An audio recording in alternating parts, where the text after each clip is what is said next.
Hello viewers, আসসালামু আলাইকুম। আশা করি আল্লাহর রহমতে আপনারা সকলেই ভালো আছেন। বৃষ্টির দিনে বসেছিলাম, দেখলাম হাঁসগুলো কী জানি একটা করতেছে, তাই ভাবলাম যে একটু ক্যামেরাটা অন করি। তো আপনাদের দেখায় আমার হাঁসগুলো কী করছে। আমি বৃষ্টির দিনে তারাও বৃষ্টির মজা নিচ্ছে। কিছুদিন যেই রোদ গেল তাতে তো তাদের মানে বিহাল দশা আর কি, একদম বলতে গেলে। এতে দেখতে পাচ্ছেন আমার মেহেদির গাছের পাশে তারা গর্ত করছে, গর্ত করে পানি জমা করছে। তারা ঠোঁট দিয়ে দিয়ে কামড়ায় কামড়ায় মাটি তুলছে, আবার সাইডে এসে ফেলছে, যেন তারা নিজেরা একটা পুকুর ক্রিয়েট করছে।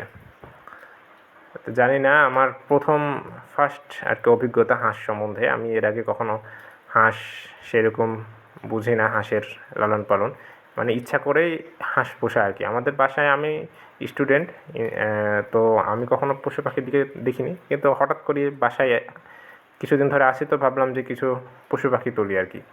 সেখান থেকে হাঁস আর কি তোলা। তো আমার আম্মা আবার দেশি মুরগি পোষে আর কি, ছোটোবেলা থেকে এটাই দেখে আসছি। তো চলে গেল, এই যে দেখেন আমাদের মুরগা হচ্ছে, এগুলোর বয়স প্রায় এক সেম। হাঁস তাদের থেকে ছোট, কিন্তু দেশি মুরগা বা মুরগি তাড়াতাড়ি বড় হয় না, বড় হতে অনেক সময় লাগে। দুপুর টাইমে আমার পাতি হাঁসগুলোকে খাবার দিলাম। আমার পাতি হাঁসগুলা বেশ বড়ই হয়েছে, 4.5 মাস এদের বয়স মোটামুটি। তবে কিছু 15 দিনের ছোট পাতি হাঁসও আছে। তা আমার পাতি হাঁসগুলোতে ডিম দিচ্ছে।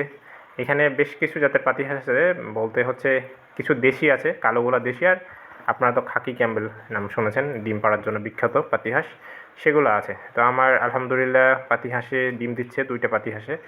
1 মাসের মধ্যে আমি আশা করছি যে ফুল সবগুলো পাতি হাঁস থেকে ডিম পাবো আর কি। তো দেখা যাক মাসের মধ্যে ডিম পাই কিনা, আপনাদের আপডেট জানাতে থাকবো। আমার রাজহাঁসগুলোর বয়স 3.5 মাস হলো। তাদের সাইজ আলহামদুলিল্লাহ অনেক ভালো।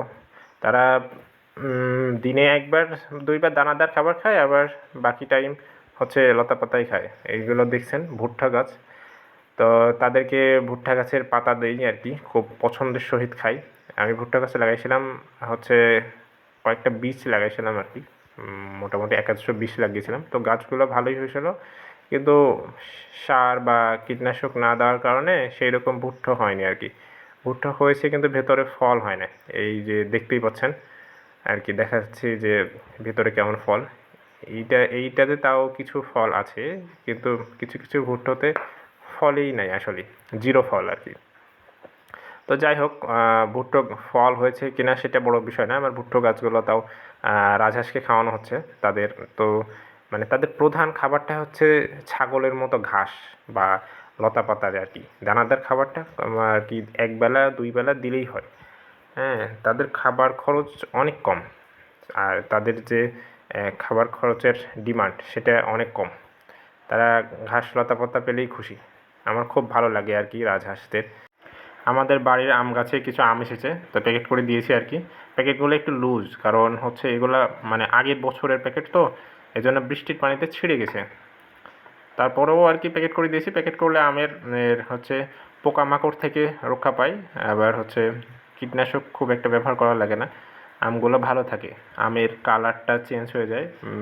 প্যাকেট করা আম অনেকটাই হলদে টাইপের হয়ে যায় আর কি, মানে সূর্যের আলো পায় না, তো সূর্যের আলো না পেলে যেমন ঘাস তার রং হারাই দেয়, সেই রকম আমেরও একই অবস্থা। সূর্যের আলো না পেলে আর কি আমের কালারটা বদলায় যায়।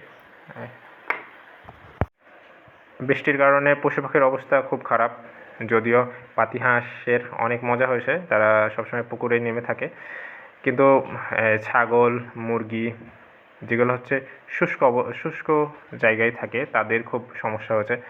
আমাদের 2টা ছাগল, তাদেরকে বেঁধে রাখা হয়েছে রুমের মধ্যে।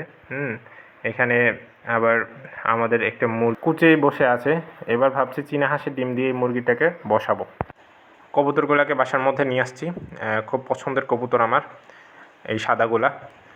কালোটার একটাই আছে, একটা তো উড়ে গেছে আমার ভুল করার কারণে।